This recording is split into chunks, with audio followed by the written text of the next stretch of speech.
Right, ladies and gents, I'll leave that funny bit in there because I nearly ended up on me bum there, didn't I? This is genuinely, I think, my inexperience of using a hammock seat. You know, for me the hammock seat's a bit of a posh crafting, as I say, but it's just took a little bit of tweaking about there, so I've only been a couple of minutes, and let's give it another go.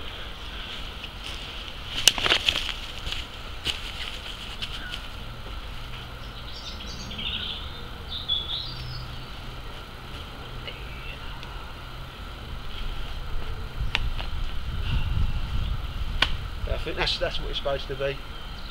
I'm quite happy with the nylon on either side because it'll give me the reach I need. I can use them for other things. I have the same sort of system for putting my tarp up. I will next time, I think, give paracord a go, but I'm still going to have it on a tree hugger. A little bit of nylon, 25mm material, doesn't actually weigh a great deal. But yeah, so this is the bit I struggle with.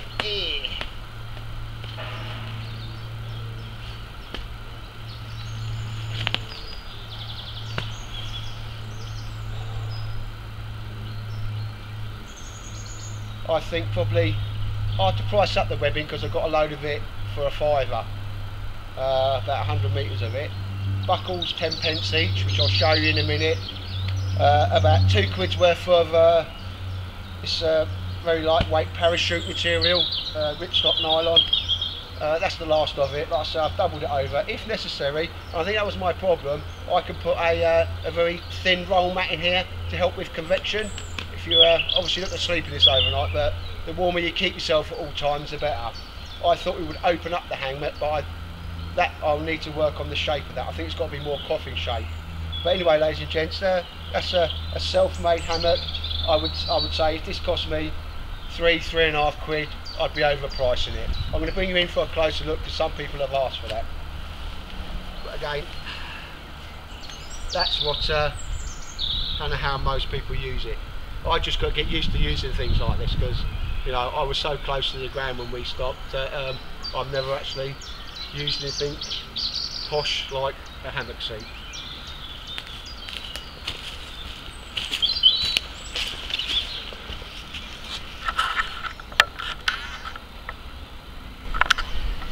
Right, ladies and gents, here we see a simple tree hugger. Again, one I've done myself a loop. It comes all the way down. I've used a simple but quite a robust ladder lock buckle. Okay, and you can see an example of me sewing. Probably won't mean any designer words, but that stuff's never come undone. Each one of these is separately sewed, so if one goes, it's independent of the other. I've done a loop of the same material, so this where my thumb is, where if I needed to, I'll just use some 550 paracord to put that up. I'll have a go at that next time. It goes into the tube of the material which I've sewed up. As you can see, there's some pretty damn half decent sewing on there, and I've gone over it and over it, okay, just to make it strong. Simple hemming up of the side all the way along. There is a little tube in here, see here, where you can actually put a roll mat. That's a job in progress because that oblong one there didn't work too well. I'll try and have a go in the garden and see if I can work this out. Pretty simple hammock chair, and again another loop where it's all cinched together.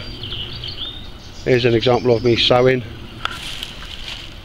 There's that independent loop, that's where I tie paracord into the tree, and a simple ladder lock buckle, but make sure obviously it's taking that weight, it's robust, and it goes up to an easy to do yourself tree hugger. So ladies and gents, hopefully people that have asked me, that's what you wanted.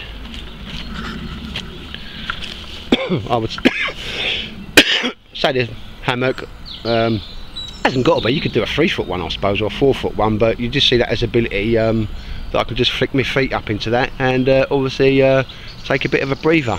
I have this thing about hammocks, once I get in them and it starts swinging, I really want to go to sleep quickly. So anyway, ladies and gents, nothing too fantastic, nothing space age, but a simple self-made hammock seat. And I think that's a little bit too high off the ground, but I need to practice with this thing more, because literally It's probably the third or fourth time I've put one up, and the first time I've actually put one up, or this one up, because I've just made it in the last few days. A few seconds there, this is that place that I told you about on the top plateau. Quite a nice little find this is. It's only about a mile and a half, probably, well, it could be 2 miles from where I live, so it's a nice little walk for me as it goes. But quite sadly, gotta have it, not going to go mad about it. What I do find in this corner is obviously someone's been here. A little bit of an example of bushcrafting, if that makes sense. Obviously the obvious omission is that I didn't clean up after them. Obviously it goes without saying, I shall clean this up and there will be no trace of these people. But, well, just thought somebody's thought to actually make a spit roast thing there. So we talked about people that are not good at bushcrafting, or just the kids, because this doesn't look like the kids. You know, the youngsters, you know, I've got no beer bottles on, I think. You know, so that's a bit disappointing. But as I say, this is all the way up on a just a hill, a very small hill, a moat all the way around. But literally this is, well, it's the back of the tarp.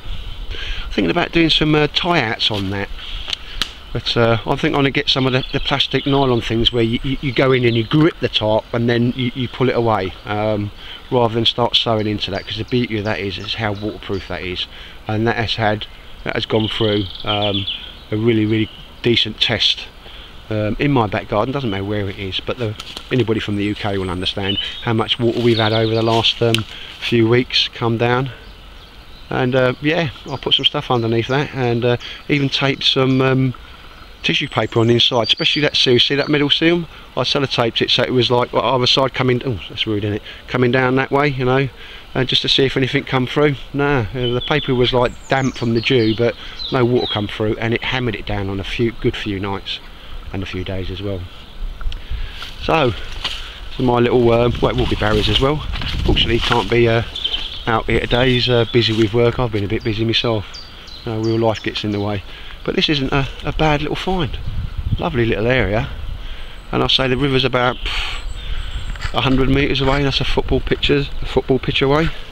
If we needed any water, a lovely little spot. Bit disappointed in that, but that's not a problem. By the time 5 minutes after I stop speaking, that'll be gone.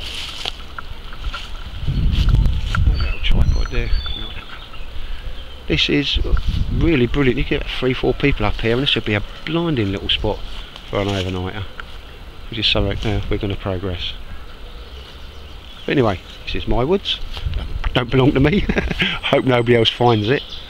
But I'll tell you what, I don't know what to do. See, I don't know that. Shouldn't have done that. There's no reason why that tree should have been damaged either. I mean, if you're going to cut a tree down, you're going to use it for a purpose, fair enough, but don't be damaging them. Right, ladies and gents, I'm going to get packed up and go home, and well, if this all comes out on my camera, you'll see it obviously uploaded on YouTube. So thank you very much for your time. I've had an enjoyable day out, day in the woods, have a brew, and good chance to get out here and just see if some of this kit I'm making actually works and is robust enough. But only time will tell. There's that. That's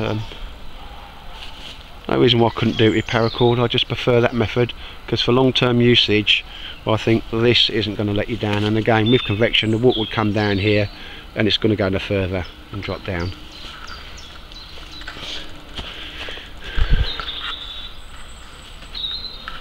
There's my old hammock chair. Right, ladies and gentlemen of YouTube, this is Tightwad signing off.